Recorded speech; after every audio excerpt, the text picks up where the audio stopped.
घने जंगल के बीचों बीच एक अंधेरी सीलन भरी गुफा में सुधा एक बड़ी सी चट्टान के सामने बैठी हुई थी। उसके पूरे चेहरे और कपड़ों पर राख ही राख लिपटी हुई दिखाई दे रही थी। सुधा की आंखों की पुतलियां पूरी तरह से पलट चुकी थी। उसे देखकर स्पष्ट समझ आता था कि वो किसी शक्ति के प्रभाव में है। सुधा के हाथ, पैर और गर्दन की हड्डियां कट-कट की आवाज के साथ मुड़ते ही जा रहे थे और सुधा दर्द से बुरी तरह बिलख रही थी। दर्द जब बर्दाश्त से बाहर हो गया तो सुधा वहीं जमीन पर जा गिरती है और अपने होश खो बैठती है। रात घिर आई थी। राघव अपने कमरे में बिस्तर पर सोया हुआ था। देर रात गए बंद आंखों से उसे एक सपना दिखाई देता है। एक गोरी, सुंदर और लंबे बालों वाली महिला के ऊपर अचानक कुछ गांव के लोग हमला कर देते हैं। डायन है ये, कोई भी इसकी आंखों में मत देखना, जल्दी से आग जलाओ इसे और इस कमरे के बाहर सिंदूर से रेखा खींचकर चलो यहाँ से। डायन हमारी उम्मीद से कहीं ज्यादा खतरनाक और शक्तिशाली होती हैं। उसकी नजर पड़ी तो इस गांव में कोई नहीं बचेगा। निकलो यहाँ से। वो लंबे बालों वाली सुंदर औरत आग की लपटों से घिरी अपने शरीर के मांस की जलन को मिटाने की कोशिश में यहाँ वहां दौड़ रही थी। उसकी चीखें सुनकर राघव का दिल कांप उठता है। डायन, क्या वाकई जो कुछ मैंने अभी देखा वो एक सपना था? लेकिन वो जगह जहां पर डायन को आग के हवाले किया गया था वो कुछ जानी पहचानी से क्यों लग रही थी? आखिर क्या है ये सब? सभी सिरे आपस में उलझे हुए हैं। आखिर कैसे सुलझाए ये सब? अचानक ही राघव को कुछ याद आता है। याद आ गया, वो जगह कोई और नहीं, मेरा अस्पताल ही है। तो क्या हॉस्पिटल में किसी डायन को जलाया गया था? लेकिन ये तो बस एक सपना है। क्या सच है क्या सपना, कुछ समझ में नहीं आता। उस दिन सुधा भी तो कुछ ऐसा ही बोल रही थी ना कि उसने मेरे कैबिन के बाहर किसी डरावनी औरत को खड़े देखा और कमरा नंबर 9 से उसे किसी के रोने चीखने की आवाजें भी सुनाई पड़ी थी। हाँ, बिल्कुल सही। सपने में भी तो मैंने उसी कमरे में उस औरत को जलते हुए देखा था। राघव की आंखों से अब नींद कोसों दूर चली गई थी। उसने टाइम देखने के लिए अपना मोबाइल उठाया। रात के 2:30 बजे थे। राघव टहलने के लिए घर से बाहर निकल जाता है। कुछ दूरी पर उसे एक फकीर जैसा दिखने वाला एक आदमी दिखाई देता है जो अस्पताल की खुली खिड़की से अंदर की ओर झांक रहा था। उसके हाथ में एक 4 लौ वाला दिया था जिसे लेकर वो कुछ मंत्र बड़बड़ा रहा था। उसके बाद उसने वो दिया खिड़की पर रखा और अपना मुंह कपड़े से बांधकर वहां से जाने लगा। कौन हो तुम? क्या कर रहे थे यहाँ? तो क्या तुम्हारी वजह से ही सुधा और दिनेश की ऐसी हालत हुई? ये सब जादू टोना करके क्या मिल जाएगा तुम्हें? जानते हो ना, 25 साल से बंद पड़ा था यह अस्पताल। तुम गांव के लोगों को बीमारियों से मरना पसंद है तो ठीक है, चला जाता हूं मैं वापस। ये सब करने का क्या मतलब है? मुझे गलत समझ रहे हो तुम। मैं यहाँ पर कोई जादू टोना तंत्र मंत्र नहीं कर रहा था, बल्कि मुझे अंदाजा है कि कितनी बड़ी अनहोनी को दावत दी है तुमने अस्पताल को खोलकर। बस उसी अनहोनी को टालने की कोशिश कर रहा हूँ। तुमने देखा ना क्या हुआ उस दिनेश के साथ। किसी भ्रम में मत रहना कि दिनेश को कोई बीमारी हुई थी। ना तो वो दिनेश मरा था, ना तुम्हारी नर्स सुधा। डायन की काली नजर पड़ी है उन दोनों पर और अब वो डायन एक एक करके सबको अपना शिकार बनाएगी। काली नजरें, ये सब क्या बोल रहे हो? अपनी करतूत को छिपाने के लिए बातों का रुख अलग दिशा में मोड़ रहे हो। तुम्हें क्या लगता है मुझे समझ नहीं आ रहा कि तुम क्या करने की कोशिश कर रहे हो? देखो बाबू, तुम शहरी हो, ऊपर से पढ़े लिखे डॉक्टर। तुम्हें इन तंत्र मंत्र की बातों पर यकीन नहीं आएगा, लेकिन मैंने अपनी उम्र के 80 साल इसी गांव में रहकर बिताए हैं। मैं अच्छी तरह जानता हूँ यह कोई सामान्य अस्पताल नहीं है। डायन की काली नजर पड़ी है इस पर, जहां आने वाला कभी कोई आबाद नहीं हुआ। 20 साल पहले भी एक डॉक्टर ने यहाँ आकर इस अस्पताल को चलाने की कोशिश की थी, लेकिन 20 साल पहले जो कुछ घटा उसे सोचकर अभी भी मेरी आत्मा कांप उठती है। बताइए ना बाबा, आखिर क्या हुआ था 20 साल पहले? चतुरसेन शास्त्री नाम के एक डॉक्टर ने आकर यहाँ पर इस बंद पड़े अस्पताल की जिम्मेदारी संभाली थी। पति पत्नी दोनों डॉक्टर थे। गांव के लोग उस समय अंग्रेजी डॉक्टर और उनकी दवाइयों पर ज्यादा भरोसा नहीं करते थे, लेकिन चतुरसेन शास्त्री और उनकी पत्नी ने गांव में घर घर जाकर लोगों को यकीन दिलाया कि वो बड़ी से बड़ी बीमारी का इलाज कर सकते हैं। गांव के लोगों को तकलीफ में अपना जीवन बिताने की जरूरत नहीं है। शास्त्री जी और उनकी पत्नी के अच्छे स्वभाव से प्रभावित होकर गांव के लोगों ने अस्पताल में इलाज के लिए जाने की हिम्मत बनाई। उस रोज हरिया की पत्नी बड़ी तकलीफ में थी। 2 रोज बीत गए थे, लेकिन अभी तक उसकी प्रसव पीड़ा खत्म होने का नाम ही नहीं ले रही थी। कोई और उपाय ना दिखा तो गांव के लोग उसे लेकर अस्पताल पहुंच गए। डॉक्टर शास्त्री की पत्नी विमला शास्त्री ने इमली का प्रसव कराया, लेकिन जब इमली की कोख से मरे हुए बच्चे का जन्म हुआ तो उसे देखकर इमली का मानसिक संतुलन चला गया। अस्पताल से लौटने के बाद इमली की दुनिया ही उजड़ गई। ना तो फिर उसको कोई औलाद हुई, ना ही उसकी मानसिक हालत में कोई सुधार आया। कभी वो चूल्हे से निकालकर गर्म गर्म राख खाने लगती, तो कभी सड़क पर पड़ी कीचड़ को अपने तन पर लपेटकर पागलों की तरह हंसने लगती। कभी अपने ही बालों को नोचती, कभी पूरा दिन तपती दोपहर में बैठी रहती। अभी तक तो गांव के लोगों को यही लग रहा था कि इमली अपने बच्चों के गम में पागल हो गई है। इमली के बाद अमिया के बाद शेरा। जब एक के बाद एक लगातार इसी तरह की घटनाएं घटने लगीं, तब लोगों को यकीन हुआ कि अस्पताल में कुछ तो गड़बड़ है। एक बार जो इलाज कराने के लिए उस अस्पताल में गया, वह जिंदा लाश बनकर ही वहां से लौटा। अस्पताल में अब गांव के लोगों ने जाना बंद कर दिया था। पिछले कई दिनों से कोई गांव वाला अस्पताल में नहीं गया था, और डॉक्टर साहब और उनकी पत्नी को भी किसी ने अस्पताल के आसपास आते जाते महसूस नहीं किया था।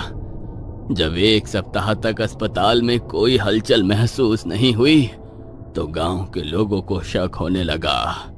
एक रोज सवेरे जब मुखिया जी अपने साथ कुछ आदमियों को लेकर अस्पताल के अंदर गए, तो डॉक्टर साहब और उनकी पत्नी की बुरी तरह जली हुई लाश बरामद हुई। वो आखिरी दिन था जब इस अस्पताल में गांव के लोगों ने पैर रखा था। उस दिन के बाद जो अस्पताल में ताला लगा, अब 20 साल के बाद आपने आकर खोला। आपको भी यही कहूंगा, आप इस अस्पताल के चक्कर में अपना जीवन ना गंवाओ। यहाँ के लोग तो किसी तरह अपना जीवन बिता ही रहे हैं। तुम अपनी जान बचाकर भाग जाओ। ऐसे कैसे? इतनी सारी घटनाएं हुई और किसी ने उनकी तह तक जाने की कोशिश नहीं की? क्या गांव के लोगों के मन में यह प्रश्न नहीं आया कि आखिर अचानक से हॉस्पिटल में ऐसा क्या हो गया जो लोगों की जानें जाने लगी? और अगर आपकी बात सच में मान भी ली जाए, तो मैं अपने सपनों में जो देख रहा हूँ वो क्या है? सपना? कैसा सपना?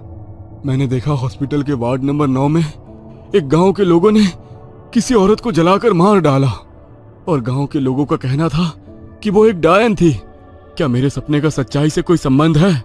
तुमने सपने में उस डायन को देखा है? इसका मतलब अब वो तुम्हें भी नहीं छोड़ेगी, बिल्कुल वैसे ही जैसे डॉक्टर शास्त्री और उनकी पत्नी को मार डाला था। बाबा, मुझे पूरी बात बताइए। मैं कुछ समझ नहीं पा रहा हूँ कि आखिर ये कहानी शुरू कहाँ से हुई थी। इस कहानी की शुरुआत 25 वर्ष पहले हुई। सरकार ने आदिवासियों के ऊपर तरस खाकर यहाँ पर एक राजकीय चिकित्सालय तो बनवा दिया, लेकिन जंगलों के बीच आदिवासियों के गांव में कोई भी डॉक्टर आकर अपने जीवन को दांव पर नहीं लगाना चाहता था। कई बरस बीत गए, अस्पताल ऐसे ही खाली पड़ा रहा। फिर एक रोज एक औरत आई। सुनैना नाम था उसका। इतनी खूबसूरत कि अमावस्या की रात में भी पूर्णिमा की चांदनी उसके चेहरे पर चमकती नजर आती थी। लंबी काली लहराती चोटी, बड़ी बड़ी आंखें, मीठी बोली, उसकी बातें इतनी जादुई थी कि सब उसके बस में हो जाते थे। सुनैना ने लोगों को कहा कि वो वैद्य है और हर तरह की बीमारी का इलाज करना जानती है। शुरुआत में तो लोगों को उसके दिए गए पूड़िया चूर्ण से आराम आता था, लेकिन फिर उसके आने के कुछ ही दिनों बाद पूरे गांव में ऐसी बीमारी फैलने लगी जो पहले ना किसी ने देखी ना सुनी। लोगों की त्वचा पर भयंकर फोड़े निकलने लगे। उसके बाद तेज बुखार आता और मरीज अर्ध बेहोशी की हालत में बड़बड़ाने लगता। बुखार आने के बाद हर किसी को अपने आसपास कोई रहस्यमयी औरत की परछाई दिखाई देती, तो किसी को आदमी की। डर से कपकपी होती आंखें खुलनी बंद हो जाती और 2 दिन के अंदर ही मरीज की मौत हो जाती। सुनैना की दिए चूर्ण दवाएं सब बेकार साबित हो रहे थे। सुनैना इसी अस्पताल में लोगों का इलाज करती थी। एक रात एक बच्चा जिसकी कमर पर पड़ा फोड़ा दिखाई दे रहा था, उसकी मां रोते हुए उसे लेकर सुनैना के पास पहुंची। देर रात का समय था। सुनैना ने कुछ जड़ी बूटी उसके घावों पर लगाई, दवा खिलाई और फिर उसे यहीं अस्पताल में ही आराम करने के लिए कहा। कुछ देर बाद बच्चे की हालत बिगड़ने लगी और वो बिस्तर पर लेटे हुए ऐसे छटपटाने लगा जैसे किसी अदृश्य शक्ति ने उसकी गर्दन दबोच रखी हो। कुछ देर बाद बिस्तर पर छटपटाने के बाद बच्चे का शरीर बुरी तरह से अकड़ गया और उसकी मौत हो गई। बच्चे की मां ने जब बच्चे को बुरी तरह से अकड़ते हुए देखा तो वो सुनैना को बुलाने के लिए उसके कमरे की तरफ दौड़ पड़ी। जैसे ही उस औरत ने धीरे से कमरे का दरवाजा खोला तो अंदर का नजारा देखकर उस औरत के पैरों तले जमीन खिसक गई। सुनैना ने अपने लंबे बाल खोल रखे थे, माथे पर काले रंग का बड़ा सा तिलक लगा था और जमीन पर कुछ दिए जलाकर सिंदूर से अजीब आकृतियां बनाकर वहां बैठी हुई थी। सुनैना को ऐसे हाल में देखकर वह महिला घबरा गई और दौड़ते हुए पूरे गांव को इस घटना के बारे में बताने लगी। इसका मतलब ये सुनैना कोई डॉक्टर वैद्य नहीं बल्कि डायन है। तभी तो इसकी काली नजर पड़ने के बाद ही गांव में एक के बाद एक मौतें होने लगी।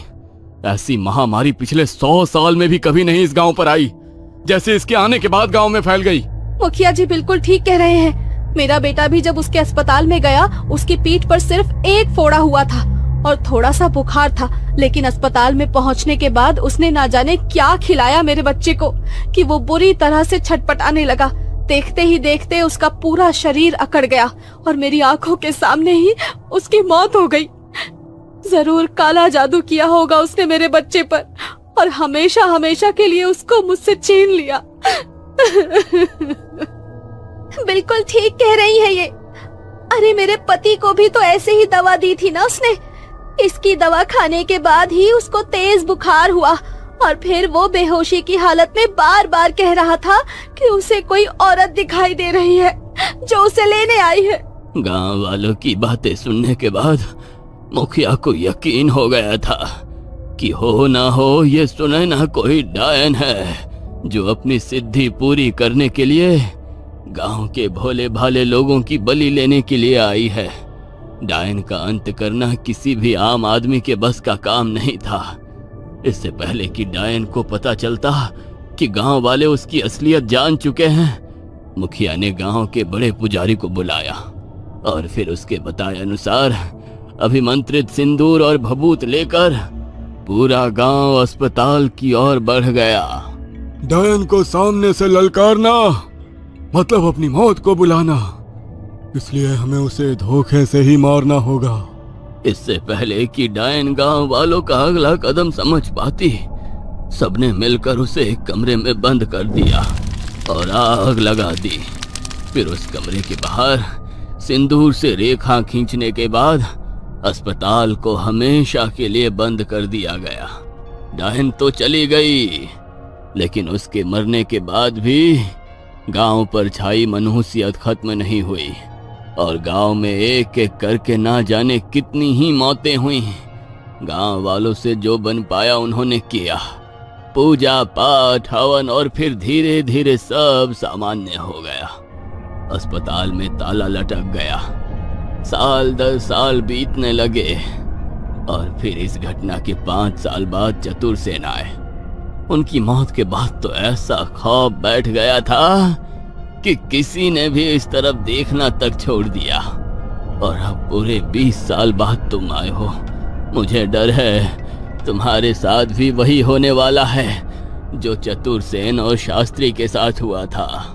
लौट आई है वो। तुम जाओ यहाँ से अपनी जान बचाकर। तुम्हारी नर्स सुधा अब लौट कर नहीं आने वाली।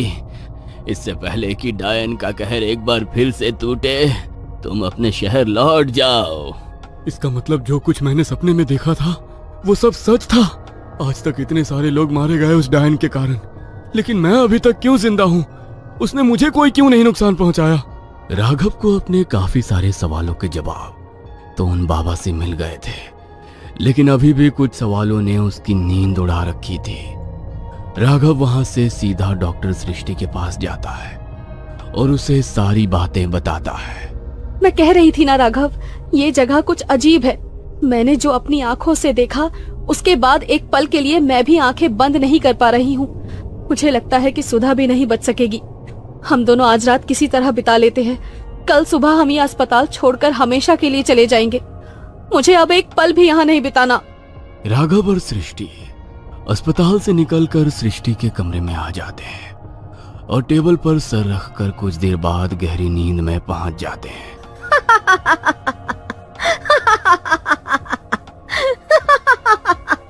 अचानक ही किसी की डरावनी हंसी सुनकर सृष्टि की नींद खुलती है तो वो खुद को फिर से अस्पताल के अंदर पाती है। राघव, हम लोग फिर से अस्पताल में कैसे आए? ये डरावनी आवाज सुनाई दे रही है। कौन है यहाँ? देखो, तुम जो भी हो हमें जाने दो। हमारा इस गांव से कोई लेना देना नहीं है। हमें परेशान क्यों कर रही हो तुम? तभी नर्स सुधा वहां पहुंच जाती है, जिसकी हालत देख उन दोनों का डर से खून जमने लगता है। सुधा का पूरा शरीर राख से लिपटा हुआ था। चेहरा काला और बहुत ही डरावना नजर आ रहा था। दोहरी आवाज में वो बोलना शुरू करती है। तुम यहाँ खुद नहीं आए हो राघव, मेरी पुकार खींच कर लाई है तुझे इस अस्पताल में। 25 साल पहले सुनैना गांव में आने से पहले अपनी एक जिम्मेदारी अपनी माँ को सौंप कर आई थी और वो जिम्मेदारी थी तुम।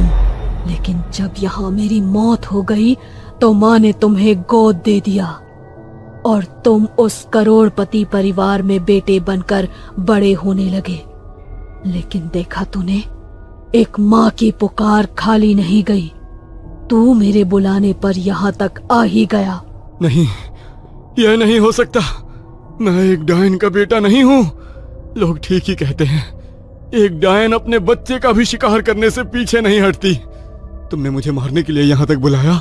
डायन नहीं थी मैं तो बस इस गांव को महामारी से बचाने की कोशिश कर रही थी। बुखार दिमाग में चढ़ने के कारण लोगों को मति भ्रम हो रहा था, जिसके कारण उन्हें अपने आसपास कोई साया नजर आ रहा था, जिसे लोगों ने भूत प्रेत और काले जादू से जोड़ दिया, जबकि वो कोई काला जादू नहीं बल्कि महामारी का असर था। मैं भी एक आदिवासी गांव से ही थी, लेकिन जब दवा काम न आई तो गांव की सलामती के लिए मैं अपनी कुलदेवी को प्रसन्न करने का अनुष्ठान करने लगी, जिसे गांव वालों ने काला जादू समझ लिया और बिना कुछ समझे मुझे जिंदा जलाकर मार दिया। मेरी एक एक चीख, एक एक आह इस अस्पताल में कैद हो गई और अब मैं चाहकर भी इस अस्पताल से मुक्त नहीं हो सकती। मुझे इस अस्पताल में कैद हुए बरसों बीत गए। तुम्हारे आने से एक बार फिर ये अस्पताल खुला और मुझे अपना इंतकाम लेने का मौका मिला।